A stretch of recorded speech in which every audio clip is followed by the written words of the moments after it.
Welcome. Myself, Professor Shantaya V. Gurmat, Department of Botany, MGVC Arts, Commerce and Science College, Debian. Friends, today we discuss about general characters of bryophytes. Bryophytes are first land plants, or they are primitive land plants. They occupy the intermediate position between algae and pteridophytes. They are found in humid and shady places. Normally, bryophytes can grow in a moist soil. The gametophyte is independent and highly developed and dominant in the life cycle. Here, most of the bryophytes are gametophytic generation is dominant, means n number of chromosome is dominant. It consists of dorsiventral thallus. Here, the plant body is a thallus. Here, there is no differentiation of root, stem, and leaf. Only there is a green flattened thallus. Example Riccia markensia. Or an erect plant body in Funaria. And another example is Polytrichum. Most of the examples are it's a green, flattened, and prostrate dorsiventrally differentiated thallus. The plant shows the alternation of generation. Here there are two kinds of generations in bryophytes. One is gametophytic generation and another one is sporophytic generation. Gametophytic generation is dominant, means the plant itself is gametophyte. The sexual reproduction is very restricted. And in reproduction, there are two kinds of reproduction. One is vegetative reproduction and another one is sexual reproduction. Vegetative reproduction is more dominant as compared to the sexual reproduction. And here after the when the male and female gametes are fused to form a zygote, then there is a development of sporophyte. Here in the bryophytes, the true roots are absent. In place of roots, here there is a presence of unicellular or multicellular rhizoids are present. The rhizoids are two kinds. One is smooth walled rhizoid and another one is tuberculated rhizoid. They are very important for the absorption of water and mineral salts and also help the anchoring to the thallus, anchoring to the any kind of object. And another one is they lack, means they absent fascicular tissues like xylem and phloem.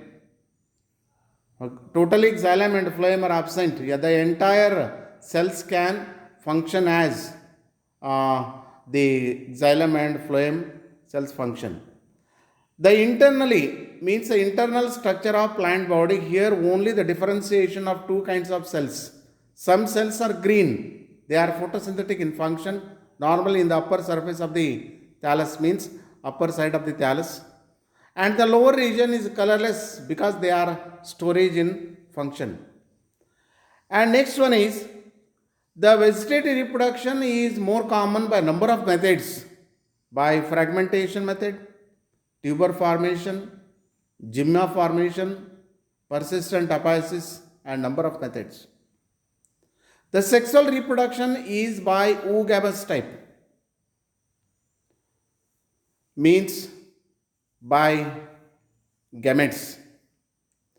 The male sex organ is called antheridium and female sex organ is archegonium. Antheridium has its own jacket with small or long stalk and the sterile jacket, and it encloses with fertile androcyte mother cells. Afterwards, there is a formation of androcytes or anthrocytes. The archegonium is a flask-shaped structure. It has two important regions. One is neck and another is venter. The venter is normally round in color and neck is an elongated structure. It's more or less flask set. There are three parts in this archegonium: the neck cover cells, neck, and the next one is venter. The venter contains the fertile, one is the egg cell and ventral canal cell, and in the neck region 4 to 8 neck canal cells. The fertilization is very essential.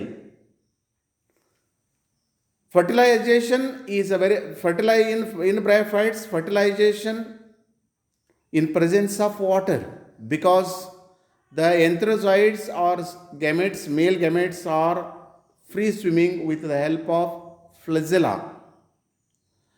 When the sperms can attract towards the archegonium, because the some chemical substance present around the archegonium, and only one of the sperm entered into the archegonium, fuses with egg to form a zygote. The zygote develops a thick walled around, it becomes an oospore. Oospore means an zygote. The zygote developed into an sporogonium or sporophyte. The sporophyte is made up of three important parts. So one is foot, seta, and capsule. The foot is the basal, and the in between there is the seta, and the next one is the capsule. In Rixia, only capsule is present. There is a round structure. In Markensia, the presence of clearly distinguished foot, seta, and capsule. The spores are present in the beginning of the gametophytic generation. When the capsule contains, capsule also two regions, one is the outer one is the capsule wall, there is a sterile one, and inner one is spore mother cells. Each spore mother cell, by the process of reductional division or meiosis, there is a formation of 4 haploid spores. In maturity, each capsule contains a number of haploid spores. Then the spores are separated or discharged from the capsule, and each spore germinate and develop into a gametophyte. It starts the gametophytic generation. The each spore can germinate to produce the protonema. Then the protonema produce an young gametophyte. Normally, in bryophytes, there are two alternation of generation.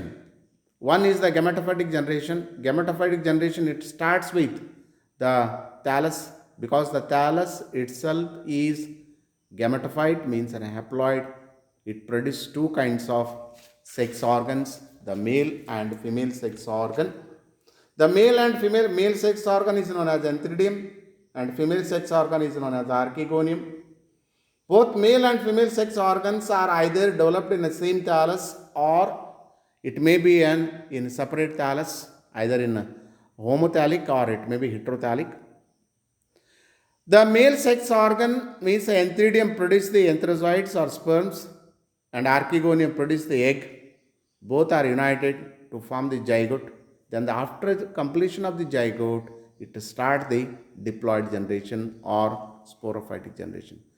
Each zygote or this oospore develop into the sporophyte to produce the haploid spores. Once again, each haploid spore germinate to form the gametophyte, haploid gametophyte. That is why in most of the bryophytes, the gametophytic generation is dominant and haploid generation is restricted.